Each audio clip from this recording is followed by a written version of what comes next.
नमस्ते बच्चों, आज की ऑनलाइन क्लासेस में आपका स्वागत है। आज मैं आपको अच्छी बातें यानी ऐसी बातें जिनको अपनाकर हम अपने जीवन को स्वस्थ बना सकते हैं, सरल बना सकते हैं, ऐसी अच्छी बातों के बारे में मैं आपको जानकारी दूंगी।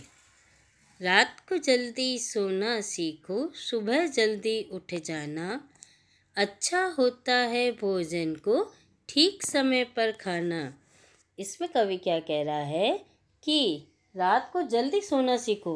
आजकल क्या है कि 11-12 बजे तक बच्चे सोते नहीं हैं, तो इस वजह से उनकी आंखें कमज़ोर हो जाती है, शरीर कमज़ोर हो जाता है।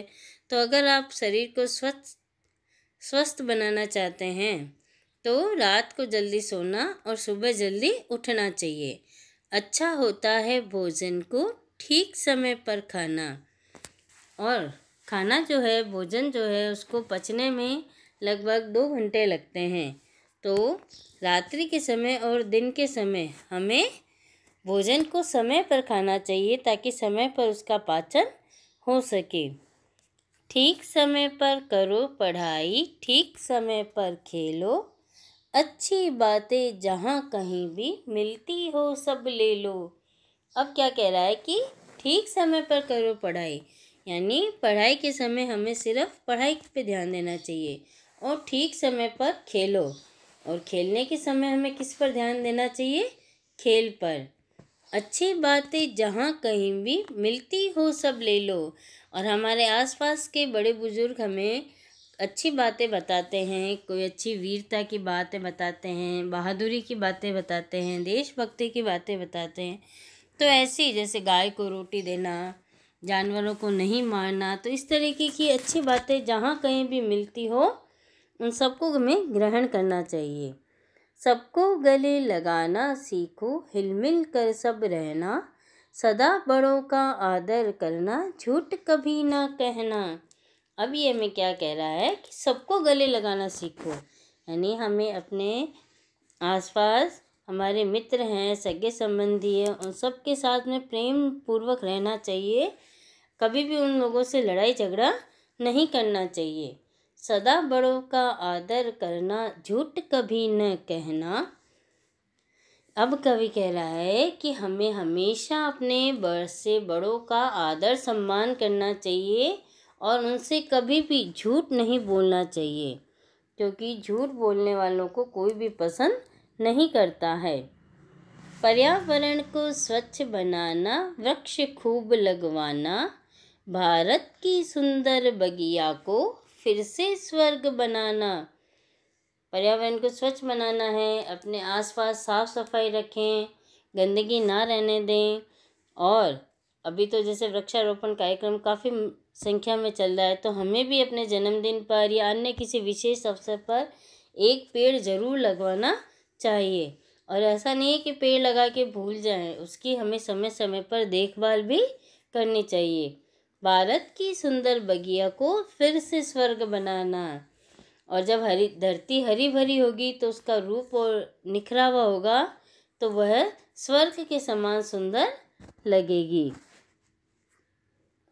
अब मैं आपको पाठ 7वां आओ सुने बोले और पढ़ें ये करवाऊंगी। इसमें हमें प्रकृति से जुड़े कुछ वस्तुओं के नाम दिए गए हैं जिनको हम अपने दादा, मामा, मासी ऐसे नामों से पुकारते हैं। जैसे पहला है सूरज दादा। पहला क्या है? सूरज दादा। फिर बरगद दादा।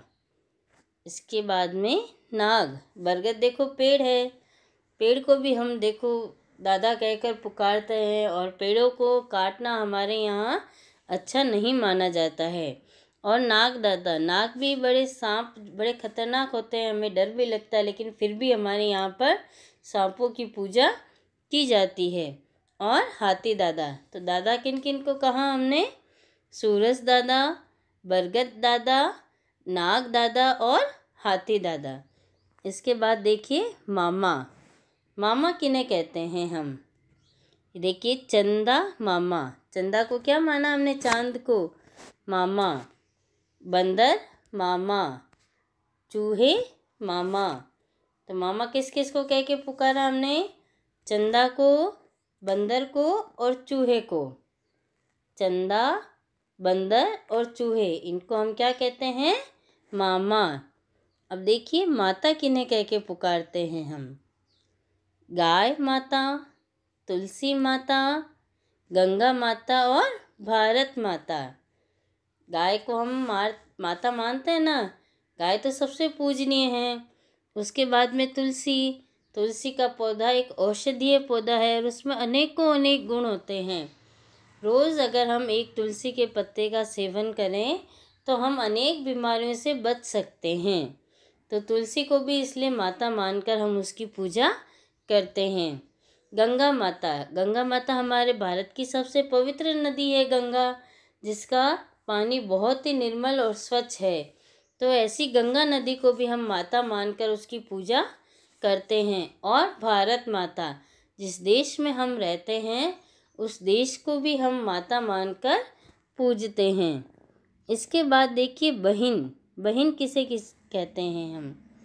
चिड़िया बहन, मैना बहन, कोयल बहन और तितली बहन। इसमें देखिए पक्षी आए हैं, कौन कौन से पक्षी जिनको हमने बहन माना? चिड़िया, मैना, कोयल और तितली को। किस किस को बहन माना हमने? चिड़िया, मैना, कोयल और तितली। तो इनको हम क्या कहेंगे? बहन। अब आगे देखिए भाई किस किस को कहते हैं हम? सबसे पहले कबूतर भाई। भाई किसको कहा हमने? कबूतर को, कबूतर भाई। इसके बाद में तोता भाई, इसके बाद में तोता भाई और उसके बाद में कौवा भाई। तो भाई किस किस को माना हमने? कबूतर, तोता और कौवा, इनको क्या माना हमने? भाई।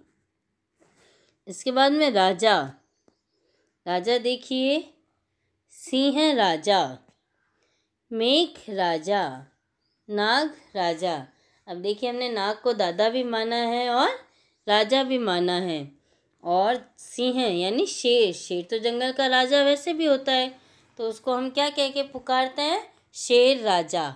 और मेघ यानी बादल, वह बादल जो हमारे लिए बरसात लेकर आते हैं, जिस बरसात के कारण हमारे धरती पर अनाज उत्पन्न होता है, तो इसलिए मेघ को भी क्या माना हमने?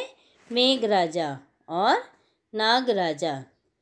इसके बाद देखिए रानी, कोयल रानी, परी रानी और वर्षा रानी। किस किस को माना हमने?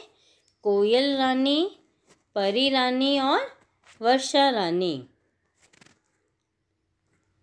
ऐसा हमारा परिवार है। तो हमारे परिवार में देखिए हमने दादा, मामा, माता, बहन, भाई, राजा, रानी, ये सब हमने प्रकृति से प्राप्त वस्तुओं को, प्रकृति से प्राप्त जो हमारे साथी हैं, इनको किसी न किसी रिश्ते में बांध दिया है और इन रिश्तों में बंधकर हम इनकी पूजा करते हैं, इनका आदर सम्मान करते हैं। तो ऐसा हमारा भी परिवार है। तो ये कार्य अब आपको अपनी कॉपी में लिखना है।